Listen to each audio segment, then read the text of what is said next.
Okay. So Awesome. I see it. cool. Thanks.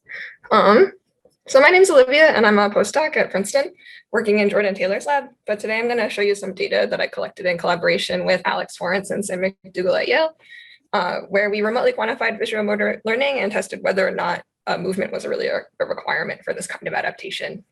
But first, I'm going to take a second to discuss how studies of motor learning have often been tightly controlled, which JT and Ryan both touched on. So here again is a kin-arm robot.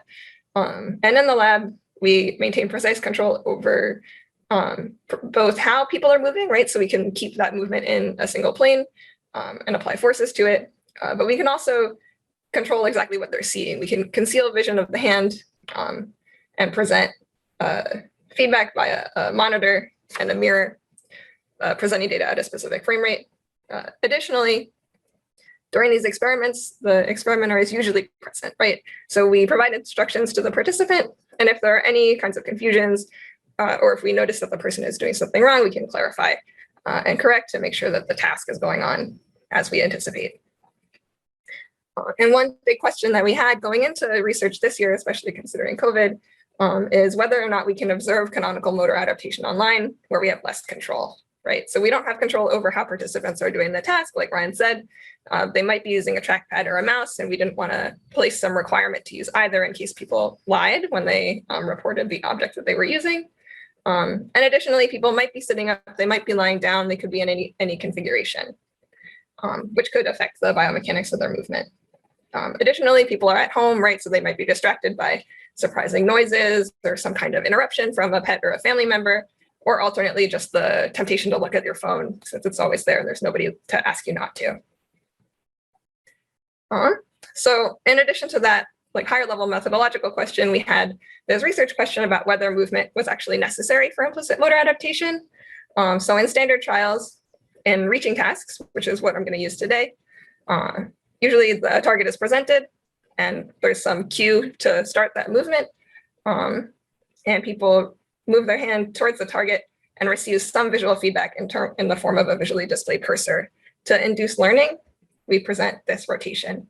And instructing people to aim directly at the target and ignore the movement of the cursor restricts this error to a sensory prediction error, right? So the deviation between your hand position and the cursor position is a very salient signal for brain regions like the cerebellum that actually causes learning.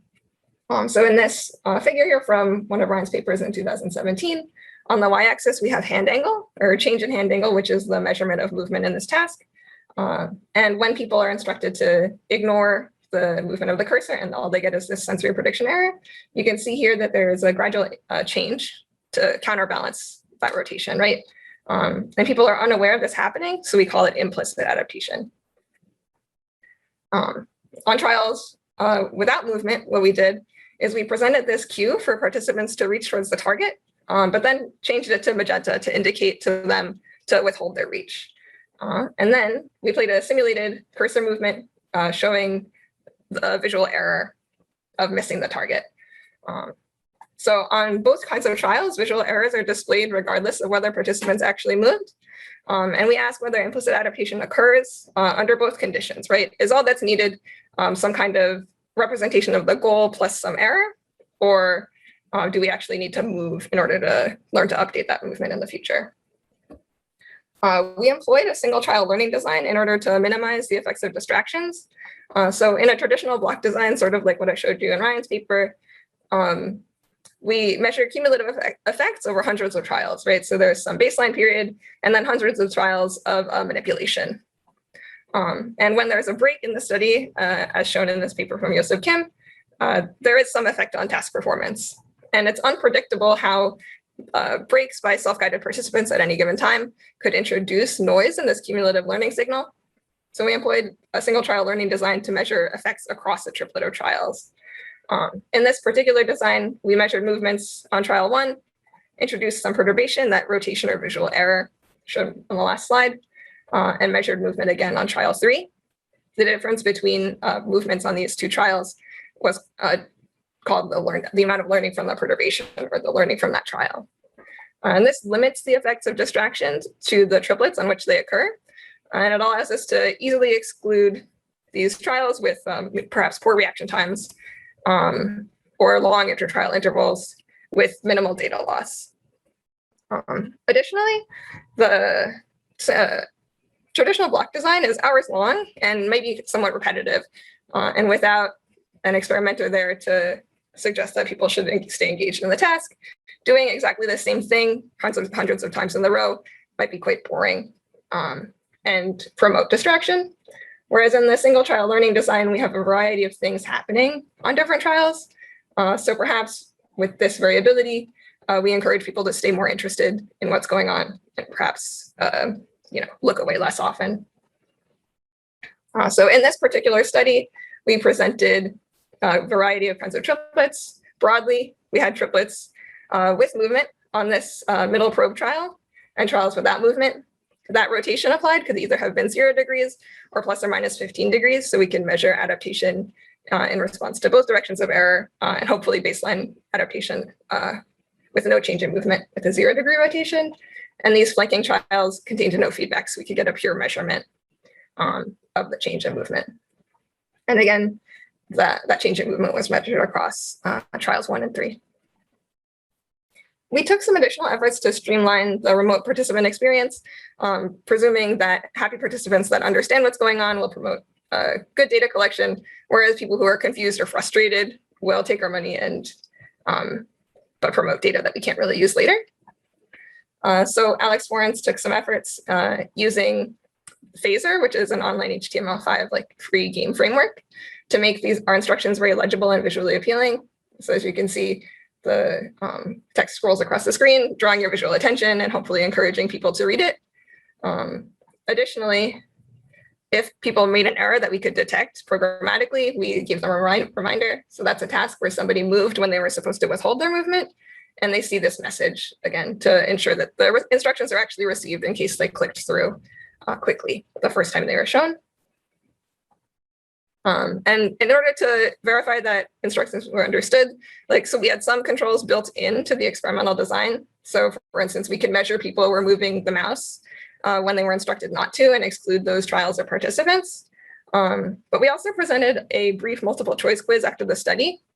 There were 3 questions with 3 answers each. So if they were purely guessing, only about 4% of responses should be correct. And we found that providing some incentive to attend to the quiz actually seemed to improve our ability to gauge whether people understood what was going on. So without an incentive, about 48% of prolific participants answered all questions correctly, which was a little bit disappointing and kind of confusing since the data from people who answered the attention checks correct were very similar to data from people who did not.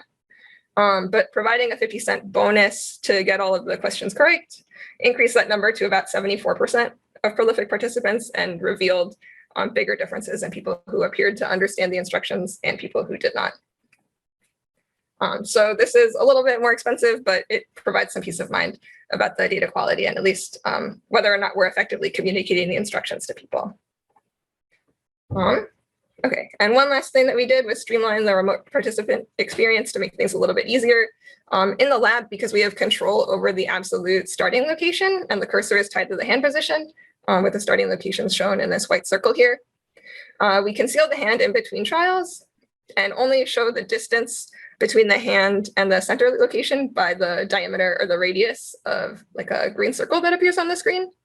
And when people move closer to the center, that circle gets smaller, but it doesn't reveal the X and Y coordinates of their hand. This is much easier in person because you have some kind of proprioceptive information, but a lot of people struggled with this online. So what Alex did is he set up a system where when the cursor moved past the target, it would automatically reappear close to the center here. So you can see that happen again. And this reduced the occurrence of unusually long search times that were over 12 seconds or sometimes over 30 seconds. And it reduced the average intertrial interval, allowing us to fit more trials into the same amount of time, while reducing participant complaints about the difficulty of the task and not really affecting the degree of learning that we saw. So if I just show you the data that we collected from this study, you can see that visual errors were sufficient to drive motor adaptation, or in other words, movement was not necessary. So on trials with movement on the perturbation trial, you can see that when no rotation was applied, there was no adaptation, but when a 15-degree rotation was applied, there was about 3 degrees of adaptation across the triplet. Similarly, when trials without movement were presented, we saw about 2 degrees of adaptation in the presence of a 15-degree rotation. And ANOVA showed that this was a significant main effect of rotation, indicating that adaptation occurs under both conditions in this study. Similarly, the amount of single trial learning that we observed here is consistent with previous in-lab studies. So this is a figure compiled by Olivia Kim, showing the learning rate in a variety of studies over the years doing reaching tasks. And if we superimpose our data, you can see that both trials with movement and trials without movement fall within the range of what's been observed before, which is encouraging and suggests that we're tapping into the same process that was tapped into by these studies in the lab. As an initial summary, we've shown that implicit motor adaptation can be measured online, similar to what JT talked about in the introduction. And this occurs despite our lack of control over the absolute hand position, right? The type of mouse that participants are using, and the environment that they're doing the task in, suggesting that implicit adaptation, at least at the level of single trials, may be a higher level feature of motor control, right? It's not dependent on the specific features of movements across subjects, right? Which is encouraging and suggests that, like previous findings in the lab, should be generalizable outside the lab and into more situations. And regarding our sort of research question, we've demonstrated that movement is not really required for implicit motor adaptation, as it's similar when participants move or remain still when they view an error. And movements themselves don't need to be tied to errors to be the basis for motor adaptation. And I'd like to take a second to thank you for your time and to thank my co-authors for everything that they've contributed, my colleagues, and our funding sources. Oops. That's more data if you want to talk about that. Great, Olivia. Thank you very much.